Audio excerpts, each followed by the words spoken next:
की तरफ पीछे की साइड से घूमकर। और इसमें हमारा लेफ्ट की साइड भी थोड़ा सा फैब्रिक हमें छोड़ना रहता है। अब ये फैब्रिक हमें कितना छोड़ना है वो हर एक साइज़ वाले लोगों के लिए अलग अलग लेंथ होगी, तो इसीलिए मैं यहाँ पे आपको करेक्टली ये नहीं बता सकती कि कितनी लेंथ आप छोड़िए। आपको अपने खुद से अनुमान लगाना होगा और उसके बाद बॉर्डर को कमर के पास बिल्कुल अच्छी तरीके से सेट करते हुए आपको 2 टाइट नॉट बनानी है। मैं आपको टाइट नॉट इसीलिए बनाने बोल रही हूँ क्योंकि आगे की जो भी स्टेप्स होंगी वो आपकी इसी टाइट नॉट पे ही पूरी तरीके से डिपेंड करेंगी। तो अब देखिए यहाँ पे जो बॉर्डर है ना कमर के पास, अगर आप नॉट बनाती हैं तो देखिएगा कि वो ज़्यादा ना मुड़े। अब ये वाली जो लेंथ है वो हमारे पैरों के बीच से होते हुए पीछे की तरफ चली जाएगी।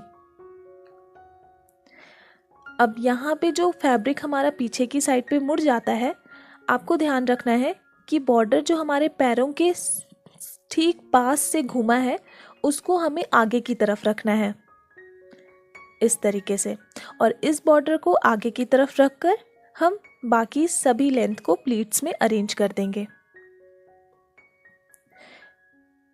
अब देखिए, अब जिन लोगों से जो लेफ्ट वाली लेंथ होती है वो सही तरीके से नहीं निकल पाती, वो आपको ना आगे वाले स्टेप में पता चल जाएगा। अगर फैब्रिक छोटी या बड़ी होती है तो आप उस हिसाब से फिर से अपनी नॉट को सेट कर सकते हो। अब यहाँ पे हमें बॉर्डर्स को इस तरीके से सेट करना है और फिर जहाँ पे हमने नॉट बनाया था ना, ठीक वहाँ पे बीचों बीच इसको टक कर देना है। अब यहाँ पे जो बॉर्डर है वो पैरों के पास से घूम गई है। इसका रीज़न ये है कि जो हमने फैब्रिक मुड़ाया है, घुमाया है पीछे की तरफ से लाकर, वो ही हमारी ठीक से नहीं आ पाई है। तो पहले तो हम इसको सेट कर देंगे, तभी जाकर ये हमारी बॉर्डर हमारे पैरों पे सीधी टिक पाएगी। अब हम एक बिल्कुल छोटी सी सेफ्टी पिन ले लेंगे और फिर ये जो हमारा दूसरा वाला बॉर्डर था इसको हम अपनी कमर के पास इस तरीके से सेट करेंगे। इसका थोड़ा सा हिस्सा जो है हम इसको अंदर की तरफ पुश करते हुए बिल्कुल सीधी कर लेंगे और फिर इसको हम पीछे की तरफ घुमाकर इस तरीके से टक कर देंगे। देखिए, जहाँ पे सेफ्टी पिन यूज़ करना होगा ना, सिर्फ मैं उन्हीं जगहों पे आप लोगों को बताऊंगी। बाकी अननेसेसरी सेफ्टी पिन्स कहीं भी आपको यूज़ नहीं करनी है। पैरों के पास कई लोग बोलते हैं कि सेफ्टी पिन यूज़ कीजिए, बट अगर आपकी बॉर्डर खुद से ही ठीक हो जा रही है, सेट हो जा रही है, तो फिर क्या ज़रूरत है सेफ्टी पिन यूज़ करने की।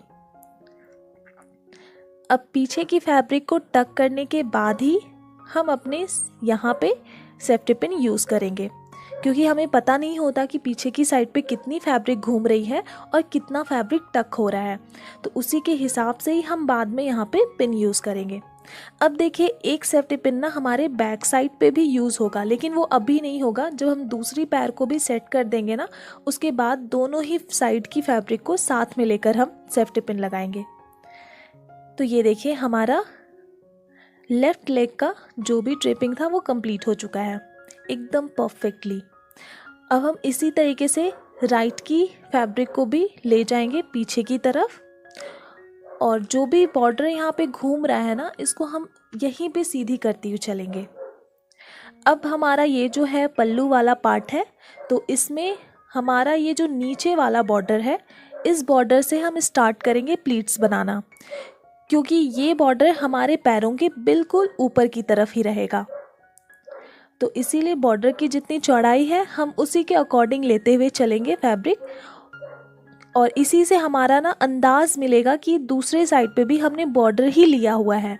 तो इसीलिए दोनों ही साइड पे अगर बॉर्डर की चौड़ाई हम रखेंगे तो प्लीट्स की चौड़ाई बिल्कुल बराबर होंगी। तो अब हम इसकी जितनी भी लॉन्ग लेंथ है उसको इसी तरीके से इन्हीं सीक्वेंस में ही पकड़ लेंगे। तो मेरी इस पल्लू लेंथ में ना ब्लाउज पीस भी अटैच्ड है, जिसकी वजह से मैं बीच बीच में ना यहाँ पे सेफ्टी पिन यूज़ करती चलूँगी, लेकिन आपको अननेसेसरी पिन्स यूज़ करने की ज़रूरत नहीं है। आप चाहो तो केवल यहाँ पे प्लीट्स बना के उसको आयरन कर सकते हो या फिर हाथों से प्रेस कर सकते हो। अब देखिए, हमें ये प्लीट्स तब तक बनानी है जब तक कि हमारे पैरों के पास ये टाइट ना हो जाए। अब देखिए, बिल्कुल टाइट हो चुकी है, तो अब हम इसको अपने कंधे पे सिक्योर कर देंगे। कंधे के पिन जैसे आप नॉर्मली साड़ी में लगाते हो बिल्कुल आपको वैसे ही लगानी है, कोई अलग से यहाँ पे स्टेप्स करने की ज़रूरत नहीं है। अब इसके बाद देखिए साइड में ना हमारा जो है थोड़ा सा फैब्रिक पीछे की तरफ से भी जाएगा, लेकिन उससे पहले हम अपनी सामने की तरफ वाली ये जो बॉर्डर है हमारी नेक पे ना चढ़े उसका हम जुगाड़ कर लेते हैं। तो यहाँ पे आपको सभी प्लीट्स एक साथ पकड़ना है, केवल ऊपर वाला जो बॉर्डर है उसको हल्का सा ऊपर की तरफ चढ़ाते हुए एक छोटा सा प्लीट आपको बनाना है और फिर उस प्लीट को भी सभी प्लीटों के साथ पकड़कर एक जगह पे सेफ्टी पिन से सिक्योर कर देना है। यहाँ पे जो आप पिन लगाओगे ना, कोशिश कीजिएगा कि बिल्कुल छोटी वाली पिन रहे, क्योंकि बस हमें यहाँ पे इन सभी को इस तरीके से सेट करना है ताकि ये बॉर्डर बार बार ऊपर की तरफ ना उठे। अब देखिए ये कितनी अच्छी तरीके से सेट हो गई हैं। तो जैसे कि मैंने आपको बताया था कि यहाँ पे हल्का सा लेंथ पीछे की तरफ भी जाएगा, तो यहाँ पे हम एक छोटी सी प्लीट इस तरीके से घुमाएंगे और फिर पीछे की तरफ इनको टक कर देंगे। अब जैसे कि मैंने आपको बताया था कि दोनों ही साइड से पीछे की तरफ आई हुई फैब्रिक को हम एक साथ पकड़कर सेफ्टी पिन से सिक्योर करेंगे, वरना आप देख रहे हो कैसे एक साइड की फैब्रिक नीचे की तरफ चली गई है, तो बार बार आपका वैसे ही होगा उठने बैठने में। तो इस जगह पे पिन लगाना बहुत इम्पॉर्टेंट है। ये देखिए मैं यहाँ पे एक साथ दोनों ही फैब्रिक को पकड़ ले रही हूँ और पीछे की तरफ जो आपका फैब्रिक फूलता है ना उसको भी आप साथ में ले लीजिए, क्योंकि इसी रीज़न से ही आपका जो धोती स्टाइल का बैक साइड होता है कई बार मेसी हो जाता है। अब ये जो साइड से बॉर्डर आया है ना, हमें बस इसको इस तरीके से यहाँ पे सेट कर देना है। अब यहाँ पे भी हमारी इस लेग के पास बॉर्डर घूम गया है, तो इसको भी हम सेट कर देंगे। पिन लगाने की ज़रूरत नहीं है, मैं आपको बार बार बोलूँगी कि अननेसेसरी पिन्स कहीं भी यूज़ मत कीजिए, वरना आपका साड़ी का जो फैब्रिक है वो डैमेज हो सकता है। अब हम इसको थोड़ा सा फाइनल टच दे देंगे एंड देन हमारी ड्रेपिंग कंप्लीट है। तो इस स्टाइल से रिलेटेड एक क्वेश्चन तो बिल्कुल कॉमन हो गई है कि वॉशरूम कैसे यूज़ करें।